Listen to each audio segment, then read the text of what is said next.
The Washington Manual of Surgery podcast is based on the 9th edition of the best-selling Washington Manual of Surgery. This podcast is meant to condense key topics from our manual into bite-sized episodes for your convenience. Now, on to this installment of the Washington Manual of Surgery podcast. Hello, everybody, and welcome to the Washington Manual of Surgery podcast. Here, we're going to bring you everything you need to know about high-yield general surgery topics built for your just-in-time learning. My name is Brad Kushner, and I will be your host today. On today's episode, we have two of WashU's busiest hernia surgeons joining us. Brad, thanks for having me. For everybody, my name's Jeff Blatnik. I'm one of the abdominal wall hernia surgeons here at WashU. Happy to be here, Brad. My name's Arnab Majumder. I'm also one of the abdominal wall surgeons here at our WashU Hernia Center. Well, thanks, guys, for joining us today. Both Dr. Blatnik and Dr. Majumder help to lead the Washington University Hernia Center.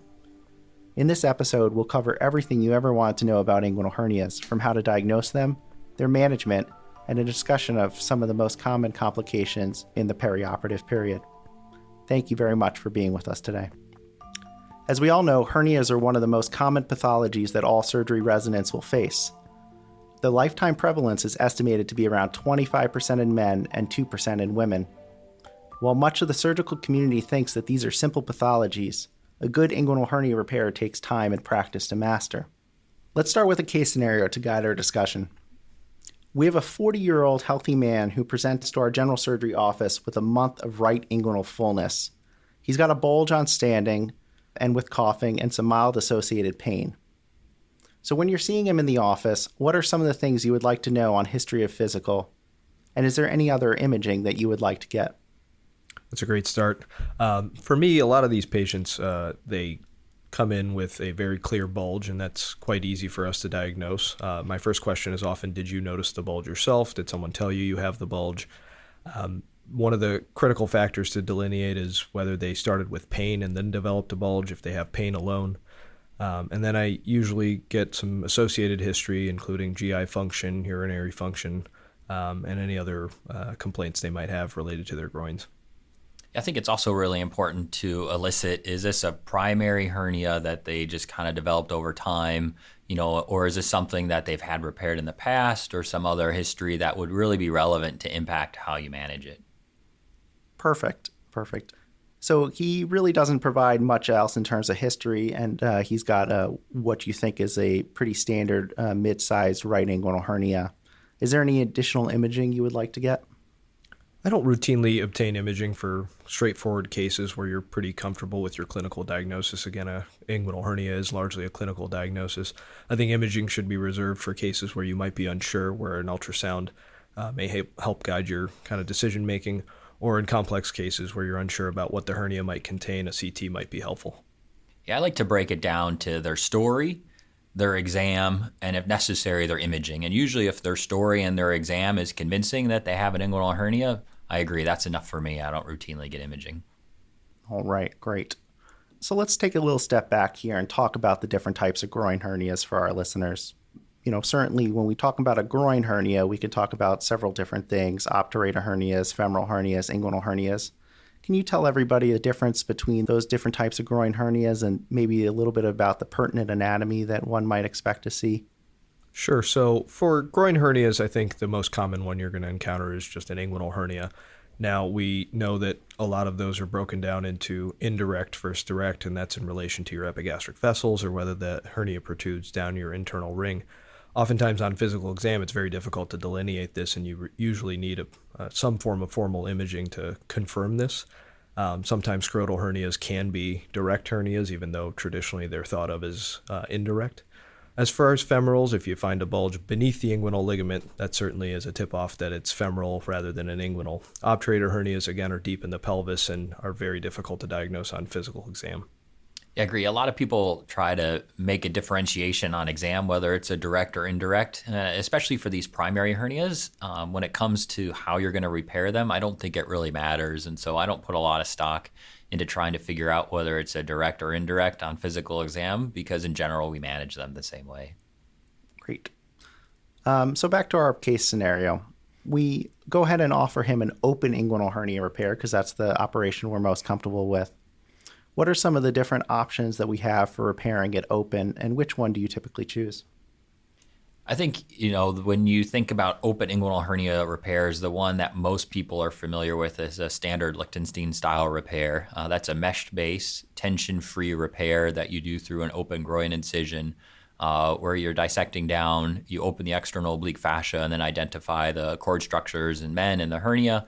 And then traditionally in that space is where your mesh would go. I think in general, other or options for open repair, you can do a tissue-based repair, of which there's multiple different subtypes. I think in general, at least in the U.S., that's kind of fallen out of favor, except in the select patient population. And I guess your third option, if you really want to get into it from an open repair, you can do open preperitoneal repairs, which mimics more of our minimally invasive approach, but that's kind of a more advanced repair. I think it's important to have some form of a tissue-based repair in your pocketbook, especially for boards. That's something that they may put you in a scenario where you're forced to do a tissue-based repair. And it's usually good to have at least one, in terms of the steps. You might have never performed one personally, but just to know how to dictate one and describe one, I think that's critical, period. Well, Dr. Blatnik, thank you very much for that excellent explanation of the Lichtenstein repair. Let's talk a little bit about tissue-based repairs. I know that they're not often done today, but is there a certain scenario that you would preferentially use a tissue-based repair over a mesh-based repair? And is there one type that you would favor over another? Yeah, again, it's not very often that we do that, but I think it's a good procedure to have in your tool bag, especially when it comes to the boards. I would say clinically right now in my practice, tissue-based repairs are reserved for those people who have contamination, whether there's a bowel incarceration or strangulation within the hernia, you have a concomitant other procedure that you have to do. And so those would be the scenarios where you don't feel comfortable putting in prosthetic mesh for that repair. As far as the different types, again, there are several different types. I think if you're thinking about what you need to remember, a McVeigh is probably the most universally used procedure, especially on a boards, because not only will allow you to fix an inguinal hernia, but because you sew the fascia down to the Cooper's ligament, you can actually address a femoral hernia at the same time. And so not to spend too much time on the specifics, it usually involves a relaxing incision in the rectus fascia that allows you to mobilize the floor down, which is enclosed in multiple layers over top. Again, with the McVeigh, you close it down to Cooper's and then do a transition stitch at the vein to try and avoid a femoral injury. Perfect. Well, let's change gears a little bit to minimally invasive hernia repairs. I know Dr. Blatnik and Dr. Majumder love doing these. Dr. Majumder, do you mind talking to us a little bit about the different types of minimally invasive repairs and a little bit about the pertinent anatomy and maybe some of the differences between the couple that you think of? Sure. So for us, I think minimally invasive repair is really our workhorse here. I think we feel comfortable in doing it. Your major kind of broad categories are whether you stay totally extraperitoneal versus going transabdominally and creating a preperitoneal flap. I think Dr. Blatnik and I both were trained in TAPP or transabdominal preperitoneal repair. I think the anatomy here is fairly challenging. It's one of those situations where I think in training you look at it a million times, you don't really know what's going on, and then one day it kind of clicks. The way I break it down at this point is by using a couple critical structures to orient yourself to the internal anatomy. I create a peace sign between the epigastrix, the vas deferens, and then the testicular vessels, and each of those kind of forms a triangle above and below the iliopubic tract. So medial to your epigastric vessels, you have your direct space. Lateral to those above the iliopubic tract, you have your indirect space. Below the tract, kind of medial to the vas deferens, is your femoral space, and then your triangle of doom exists between your vas deferens and your testicular vessels. Lateral to your testicular vessels below the iliopubic tract is the triangle of pain where the nerves run. So again, addressing these hernias is a matter of creating the flap, exposing those structures, and then placing a piece of mesh to cover the myopectoneal orifice.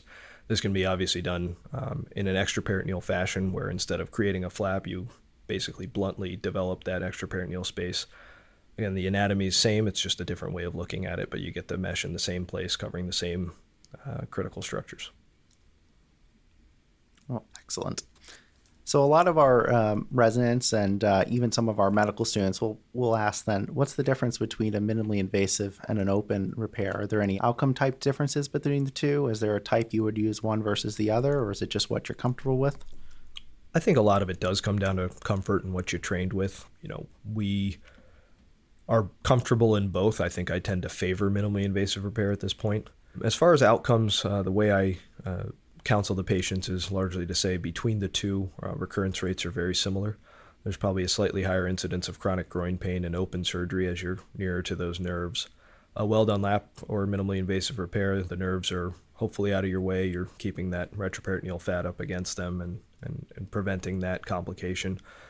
The other thing I think minimally invasive repair offers is good coverage of your femoral space, which again, aside from a tissue repair, is very difficult to really get good coverage of mesh from a Lichtenstein there. So especially in women, I think that's certainly the standard of care in absence of other things that would keep you from getting into their abdominal cavity. Yeah, I think the other school of thought is who is a candidate for one or the other. Traditionally, if it's a recurrent hernia, which we can talk about a little bit later, but a recurrent hernia that was done minimally invasive before should be done open. If it's a recurrent hernia that was done open, usually that's done minimally invasively. Obviously, there's nuances to all the different patients along the way. I think some other general contraindications to a minimally invasive repair. Some people will use previous prostatectomy or pelvic surgery, previous cystectomy or bladder resection. That's probably one of the strongest contraindications to repair, as well as the other common minimally invasive things we talk about: ability to tolerate pneumoperitoneum, general anesthesia, Trendelenburg position, and those sorts of things that ultimately kind of weigh in from one to the other. But I agree with what Dr. Majumder said. In my hands, all things being equal, I prefer minimally invasive repair for the reasons he mentioned earlier. One common scenario that we often get when we see patients in clinic is the mildly symptomatic hernias. And the patients often ask us, is it safe to simply watch these? One trial that I do want to focus just a little bit of time on, because it was a pretty important trial in the last 10 years, was the Fitzgibbon study that looked at long-term VA patients. This was a randomized controlled trial that followed male patients for 7 to 10 years with an inguinal hernia. During that study time period, approximately 70% of male patients who elected for an inguinal hernia observation ultimately underwent operative repair during the study. This suggested that surgical repair should be considered in patients with asymptomatic or minimally symptomatic inguinal hernias if they are an appropriate surgical candidate. Do you often use the results of this study in your practice, or what are your thoughts when you hear that type of data? I think it's really important to, especially in this day and age, kind of have a shared decision-making approach to care. A lot of folks will come in and they are told they have a hernia, or it just doesn't bother them or affect their lifestyle. I think the critical part in talking to these patients is just asking them how they feel about it. Some patients will skew towards, hey, I want an operation to prevent this from becoming a problem, and they'll often ask you, what do you think about observing it? Other folks are quite reluctant for any form of surgery because of their past medical experiences. And for me, pushing them towards surgery is often not the smartest idea despite this data. Many of these folks eventually go on to become symptomatic, and at that point it's a much easier discussion to say, hey, we've watched this, it's become a problem now. I think at this point, we've given it a chance of not operating, and now we're at the phase where we have to cross over to that operating arm. So despite those results, I think the risk of some emergency happening is still fairly low. And for that reason, I think it's safe to counsel the patients much more in a shared manner, where you say, yeah, you're probably going to need an operation, but if you're not ready for it, I don't push them too hard. Yeah, this is probably one of the most common studies that I actually talk about with patients. And I actually use it to give both of those scenarios when they're trying to decide what to do. That, yes, it's probably safe to watch it, right? You're at a really low risk for needing emergency surgery, which is what a lot of people are really, really worried about. But then at the same time, odds are at some point you're going to want to get it fixed because, it's either going to start bothering you or it'll get bigger with time or different things like that. And so I use that to give patients both options and the risks and benefits of both options. And then I totally agree with what Dr. Majumder mentioned is then kind of find out what's important to them. And some people, they know they have a hernia and they can't stop thinking about it. They want it fixed. They want to be done with it. And other people are like, listen, if I don't need surgery, I want to stay as far away from the operating room as possible. And with this data, it shows us that in general, those are both safe options to consider. Perfect. So as our patient is waiting for their inguinal hernia to be repaired, unfortunately, he now develops worsening nausea, vomiting, and pretty severe right-sided groin pain. He's in the ER, and you're consulted to come down to see him. How would you proceed? Are there some important questions or exam findings you might be looking for? I think, as we talked about before, history is going to be really important. You want to know the chronicity. When do these symptoms start? How long have they been this severe? What other secondary symptoms has he had? Has he been throwing up? Has he tried to reduce it at home? Is this the first time it's happened? It's the sixth time it's happened. It's been there forever, and now all of a sudden it's just starting to hurt more. So history is going to be really important and help guide you in that sense of urgency for what you need to do. I think once you get that history, obviously we always move on to physical exam. And so you're going to want to do a good physical exam, evaluate the groin, look at it, palpate it. And ideally, you want to try and get an understanding of what the condition of that bowel is. If the bowel, seems viable on physical exam, but it's just it's tender and it's down there, usually our next step is to try and reduce it in the emergency department. You lay the patient back, you get them to relax. You can give them some pain medications if necessary, some Trendelenburg position, and then work on trying to reduce it. I would say the one caveat to that is if you go and examine them and you're really worried about the viability of that bowel, if the skin over top is red, if the timing that it's been going on is worrisome, if they've had other workup along the way, whether it's lab value or imaging that shows you that bowel is at high risk of being compromised, then I'm probably hesitant to try and reduce it in the emergency department and probably proceed just to surgery from there. So one thing I think is critical is the reduction aspect of this. You can take a very kind of emergent situation, at least turn it from an overnight emergency into something that is more urgent you do the next morning. As far as reduction goes, I think some critical points are getting this patient ready to do. You can't have them wide awake, staring at you, fighting against you. So critical things are while you're, perhaps getting things ready, you ice the hernia, you put them in Trendelenburg. I think it's also important to use your medical adjuncts such as pain control, but also anxiolytics. Some pain control is going to help, but getting them to really relax will prevent them from fighting you as you're trying to reduce this. And I think that's sometimes the difference between getting it fully reduced versus you've put a lot of effort into it, but you just can't get it done. I think that's very beneficial for a lot of folks, again, in the absence of critical warning signs where the patient's tachycardic and you're really worried about the bowel and you're going to have to do something anyways. Some of these folks that come in and acutely incarcerated, you can get them reduced and then you fix them the next day or in a short order. But that's one of the critical things I've kind of learned throughout the years is that reduction is more than just coming in very casually and pushing on someone's groin. Yeah, I couldn't agree more with that. Oftentimes the junior resident and the ED is certainly not prepared to do all the steps that are necessary to get that bowel back in place, but I appreciate you going into some of the detail about that. As we kind of wrap up this case scenario, I do want to talk about a little bit of the imaging and lab findings that you might encounter in this patient and what they mean to you. Are there certain lab values like white count, lactate, other things that you find useful, and what might you be looking for on a CT scan that would push you one way to the other? Sure, I think that's a fantastic question. I think each piece of data you obtain is part of the puzzle. Sometimes a single piece is going to swing you one way or the other. Other times it's a combination of things where you might have contradicting signs. I think first and foremost, before you look at labs and imaging, is just looking at the patient. Oftentimes patients will show you that they're toxic, that something critical is going on. They're tachycardic, they look unwell, they have tachypnea. As far as lab values, I think we rely on leukocytosis as a warning sign. You're going to get elevation in your white count if something's acutely incarcerated and potentially starting to get strangulated. I think lactate's a tricky one. Sometimes it leads you exactly where you want to be. If it's elevated, you're worried about it, that's going to point you in the right direction. I think it's important to remember, however, if it's a closed loop obstruction, that lactate can be normal and this can lead you astray. That bowel is not reperfusing back into the central circulation. The venous outflow is obstructed. Lactate ends up being normal, and you're going to read that as a reassuring sign where that might not be. That's where, to me, a CT scan is very useful. You can show you whether it's a closed loop obstruction. If you see edematous bowel, poorly perfused bowel, if it's done with IV contrast, you can see that mucosa hypoenhance. Other warning signs such as free fluid in the hernia sac.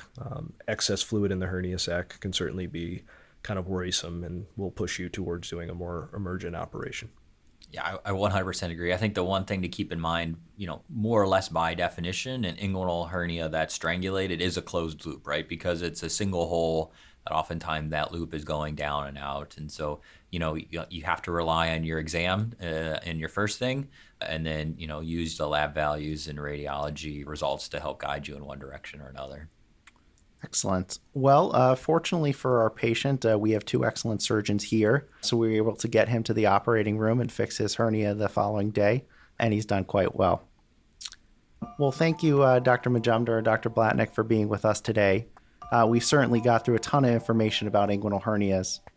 As always, if you're looking to learn more, you can check out the literature that we referenced today in today's episode in the show notes, as well as a full review of inguinal hernias that can be found in the Washington University Manual of Surgery. And we look forward to having you join us again. Wonderful. Great to be here. Yeah, thanks for having us. It was a lot of fun.